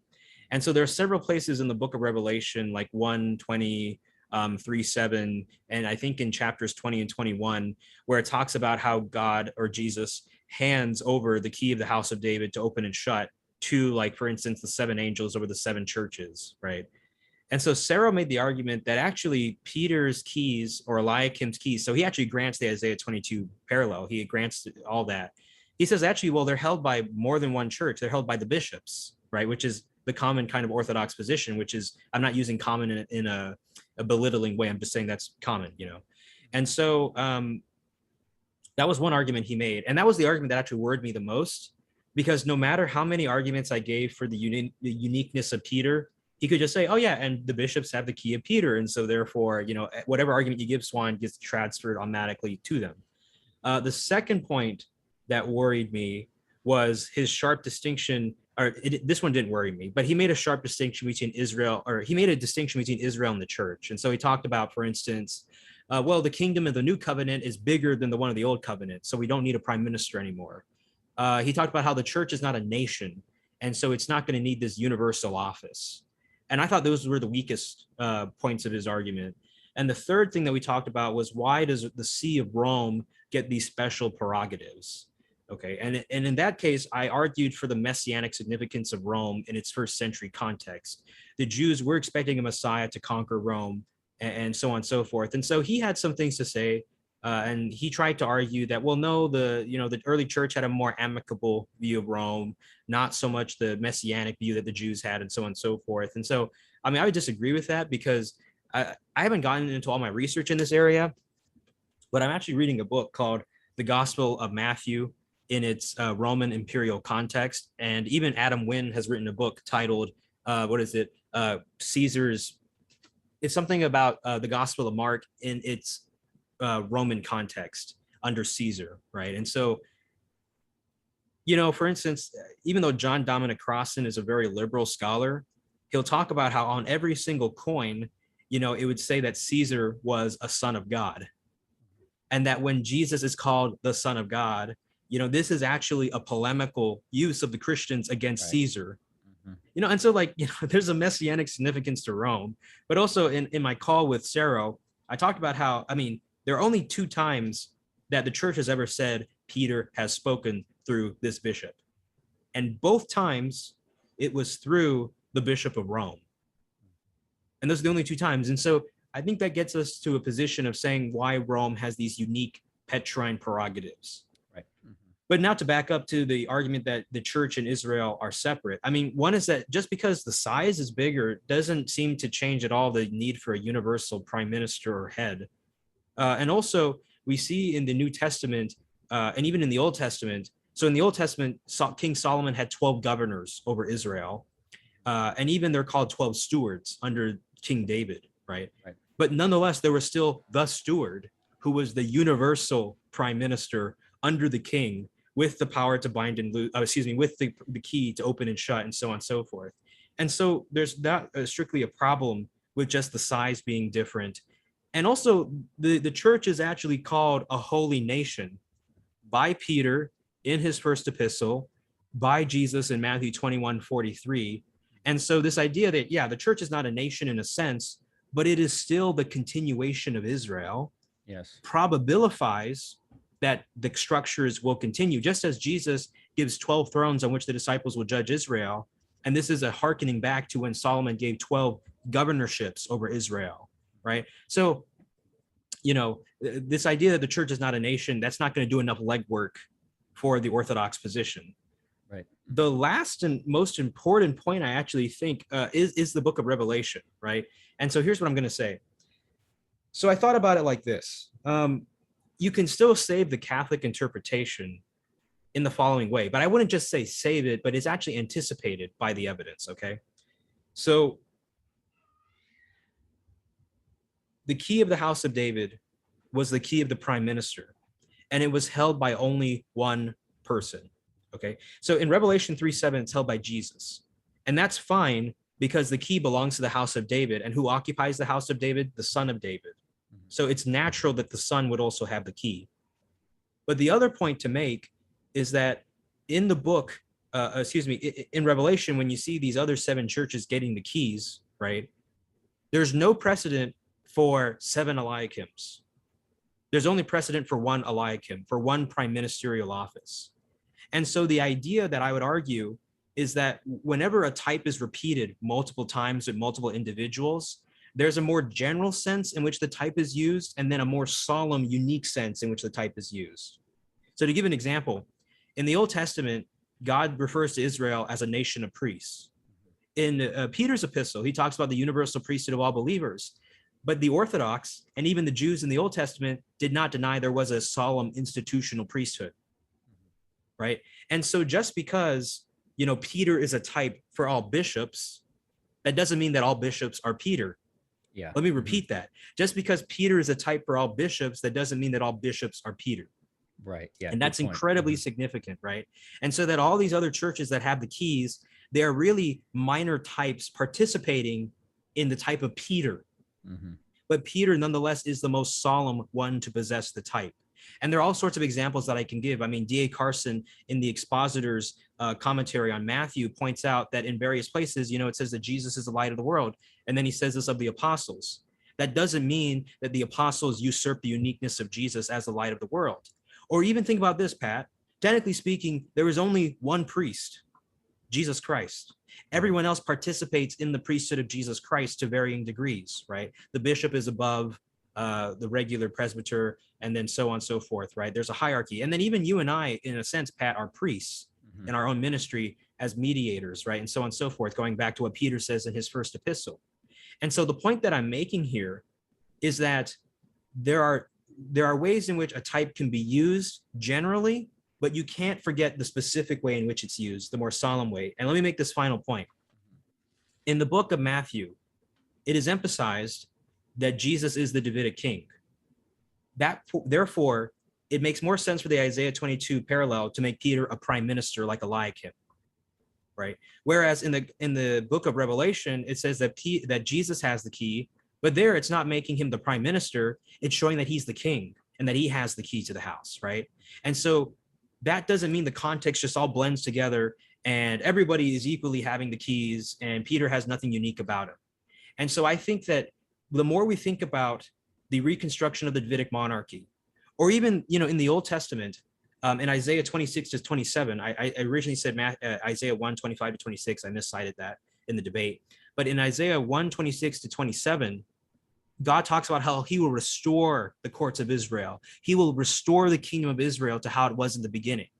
Well, if God's going to restore the kingdom of Israel, then why would he not continue the office of steward, the office of prime minister, if that was the most important office under the king? And so I would say that actually we have stronger biblical precedent, not for 7 Eliakims, not for, whatever, but for one unique Eliakim figure. And so that every Peter is a type for all bishops. We agree with the Orthodox. We agree that the Petrine ministry goes all the way down, but we acknowledge that not every bishop is Peter because types are applied in unique ways, the general way and then the more solemn way. Yeah, and that's excellent. And then I think once you have that compatibility and you consider the weight of all the other evidence, well, I don't think people should be running to become Eastern Orthodox at that point, to say the very least. That's great, Swan. Yeah, I think that's an excellent way of handling that. I do. And so I'll say 2 last things and I'm totally done. Let's see here. The first is that I've noticed that in a lot of the debates that I've had with the Orthodox and Protestants, the debate really actually comes down to the relationship between Israel and the church. Yeah. And the extent to which Jesus continued what was there in the Old Testament. Okay, because even though a lot of Protestants, even Gavin Ortlund at the end of our debate, he said, oh yeah, I believe that the Davidic monarchy has been rebuilt. It's like, but you don't believe the prime minister has continued, right? Because he has his reasons, but it doesn't fit well with this model of restoration, of reconstruction, and also of baptizing what was there before and putting it into a New Testament ecclesial structure. Right, and elevation too. Exactly. And then the second thing I wanted to point out is that in general, these debates have taught me that I should probably start working on my book now, because I feel like I have a sense now of all the objections that could or have been raised. And it made me realize that people really need the precision of a book and the patience to read a book in order to understand the arguments that I'm making. And just a 2-hour or 3-hour discussion is not going to allow people to absorb all the nuances that need to be absorbed. And that's why I wanted to emphasize the debate should be the beginning, not the end of a conversation. Exactly. And that's all I got to say, Pat. Dude, well, you said a lot of great stuff, Swan. I was glad I got to sit in on it. Like, I told you this before, but I'll repeat it again. This is not an area that I've heavily specialized in. When I was kind of evaluating the different paradigms and stuff like that, I tried to be as thorough as I could to feel like, like confidently, this is it. But the research and you've done, Swan, I think is extremely valuable and also in many respects unique as well. And I just want to thank you for it. I mean, it's been extremely enriching to me personally, and I know many other people who've commented on the shows we've done over on my podcast of how much it has helped them. Many Protestants as well. I mean, I was actually with one of my best friends who's a very Catholic friendly Protestant at this point. He's actually at the point where he just said that he just needs to just like sit down now with the Catholic Catechism and see if there's anything left that he actually disagrees with. Cause he confessed to me the other day. He's like, I just have no more objections to the Catholic faith at this point. And in our very patient conversations with one another, again, he's one of my absolute best friends, right? Love this guy to death. I was able to use a lot of the stuff of your work, Swan. So that was very helpful. Awesome. And just like in the offline setting as well. So I just wanted to relay that to you. Yeah. Yeah. And I guess two last things. Sorry, I said two last things and now I'm saying two last things again. But, and so some people pointed out in my debate with Gavin Ortlund that I talked a lot during Q&A.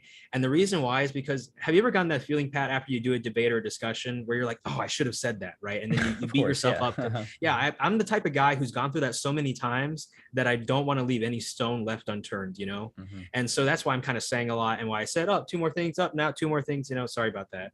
But I mean, I want to say one thing that a lot of my good Catholic friends have actually been digging through the patristic evidence. And, originally, so it's interesting, none of the church fathers as of now that I've read have made a connection between Peter and Eliakim. But many church fathers, from what I've read, have acknowledged that the Isaiah 22:22 and Matthew 16:19 parallel is there.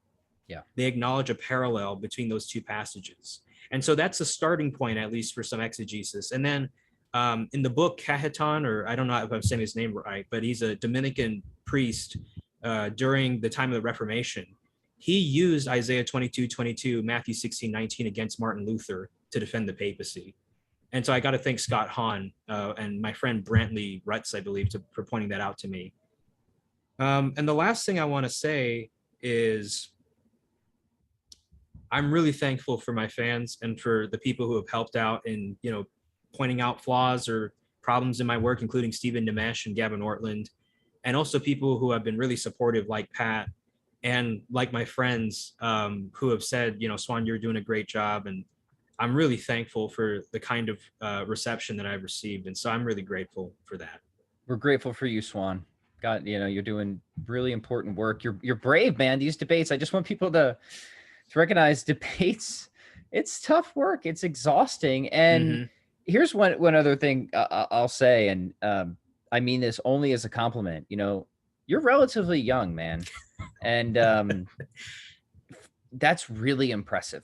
That's really, really impressive. Cobain thought I was in my 30s when he debated me.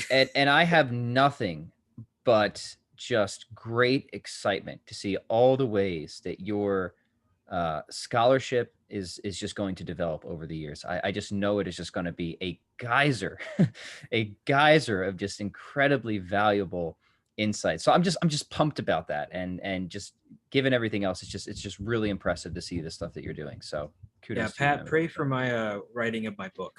I absolutely will. All right. Well, Pat, this has been a great episode. Thank you, Swan. Always a joy.